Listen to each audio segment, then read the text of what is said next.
नमस्कार, times of Swaraj के खास कार्यक्रम बेशर्म मोदी में आप सबों का स्वागत है और मैं हूं संतोष सिंह। और आपको लग रहा होगा कि प्रधानमंत्री मोदी के बारे में इस तरीके का शब्द का इस्तेमाल कहां तक सही है।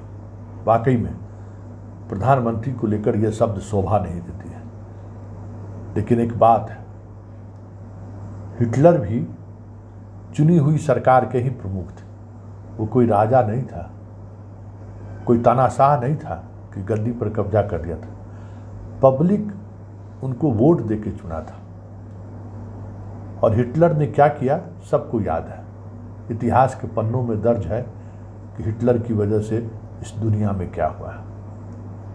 हिटलर ने क्या किया था, चुनाव से वो जीत कर आए तो बाकी जो लोकतांत्रिक व्यवस्थाएं थी, या यूँ कहें कि लोकतांत्रिक व्यवस्था को चलाने के लिए जो अन्य व्यवस्थाएं बनाई गई थी, उस व्यवस्था को उसने ध्वस्त कर दिया। वो ठीक राजा की तरह व्यवहार करने लगा कि मैं जो कह रहा हूँ वही सही है, मैं जो सोच रहा हूँ मेरी सोच सही है, और जो मैं फैसला ले रहा हूँ वो अंतिम फैसला है। कुछ इसी तरीके से नरेंद्र मोदी भी इस देश में प्रधानमंत्री बनने की बात कर रहे हैं।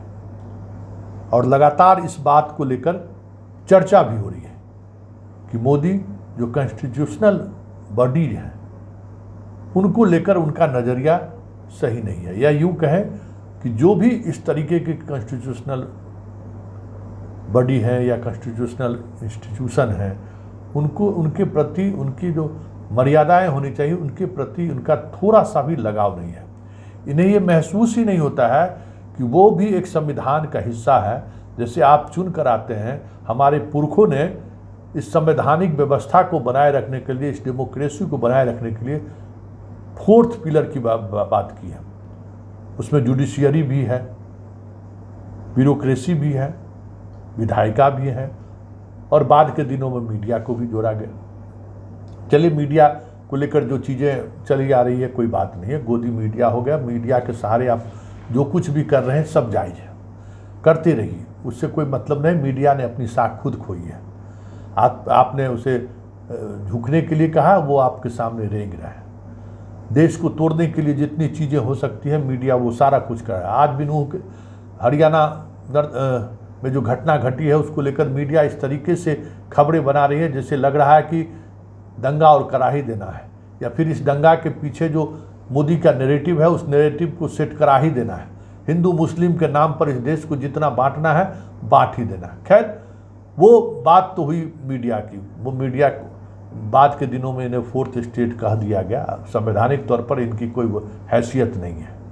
लेकिन जब अगर सुप्रीम कोर्ट अगर कोई बात कह रही है और बार बार कह रही है, फिर भी अगर प्रधानमंत्री के कान पर जूं तक नहीं दे रहा है तो इन्हें आप बेशर्म प्रधानमंत्री नहीं कहेंगे तो और क्या कहेंगे, क्योंकि इनको शर्म हया कुछ है ही नहीं। मतलब सुप्रीम कोर्ट अगर कुछ कह रहा है तो उसकी बातों को हमें गंभीरता से लेनी चाहिए, इससे मतलब ही नहीं है। हाल तो ये है कि याद होगा कि अब थोड़ा संट हो गए हैं, जब से लोकसभा भवन के उद्घाटन समारोह में नज़रअंदाज किया गया है उपराष्ट्रपति महोदय को, तब से थोड़ा बोलना बंद कर दिए। नहीं तो एक दौर आ गया था ना, याद है ना, जुडिशियरी पर ही चर्चा वो शुरू कर दिए थे कि कैसे वो विधायिका के फैसले पर वो निर्णय ले सकते हैं। इतने बड़ा जनता के द्वारा चुनी गई व्यवस्थाओं को कैसे वो चंद मिनट में उसको वो ख़त्म कर सकते हैं। बड़ी बड़ी बातें कर रहे थे, लेकिन आजकल चुप है।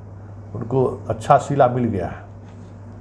चले थे ना, देखिए, तानाशाह तानाशाह होता है, और जब कभी भी आप तानाशाह के साथ खड़े होंगे तो उस तानाशाही का शिकार आप कब हो जाएंगे इसकी कोई गारंटी नहीं। ठीक उसी तरीके से हुआ है।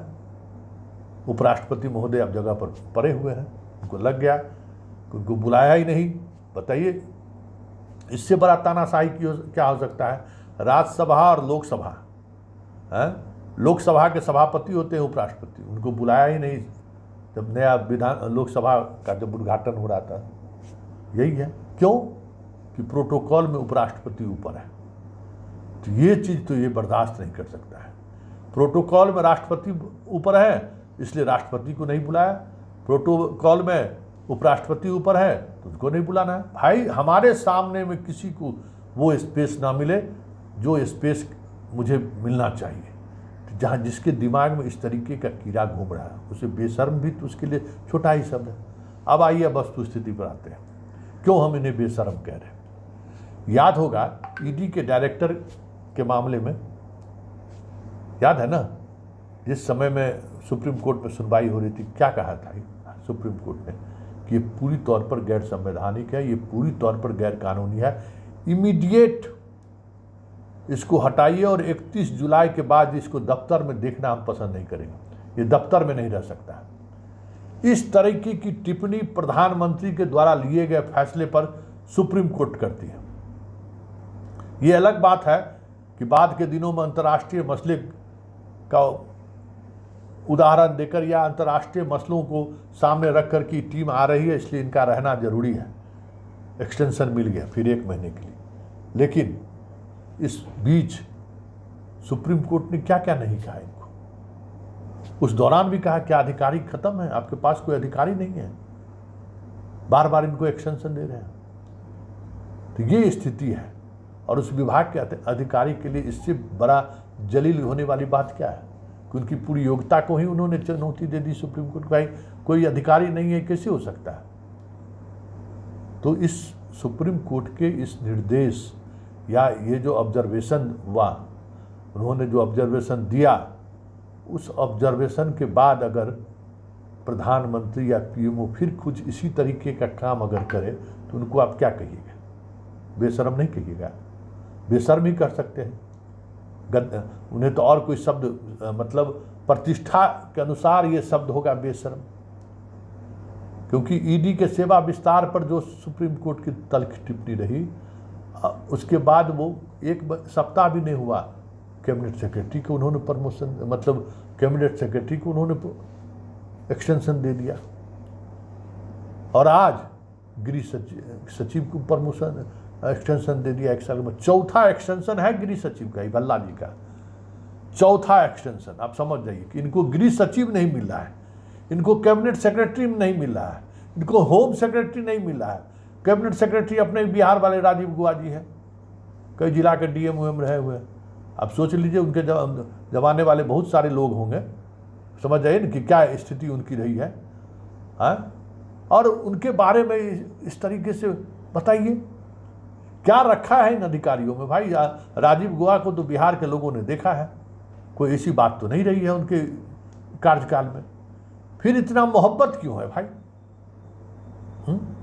इसकी मोहब्बत के पीछे वजह क्या है।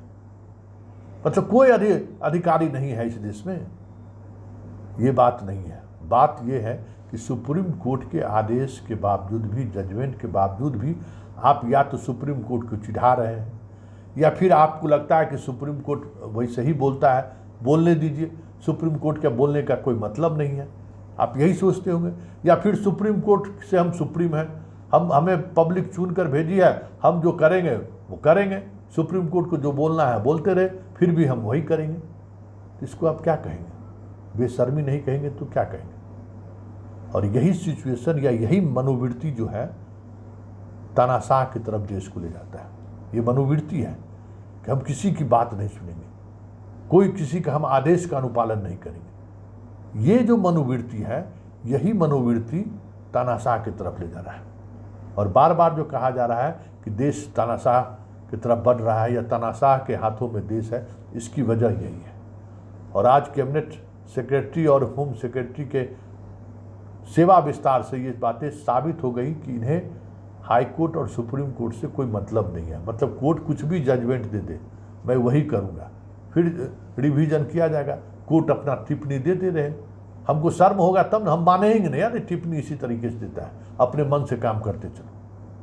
तो जब ये स्थिति होगी तो इसी को कहते हैं कॉन्स्टिट्यूशनल ब्रेकडाउन।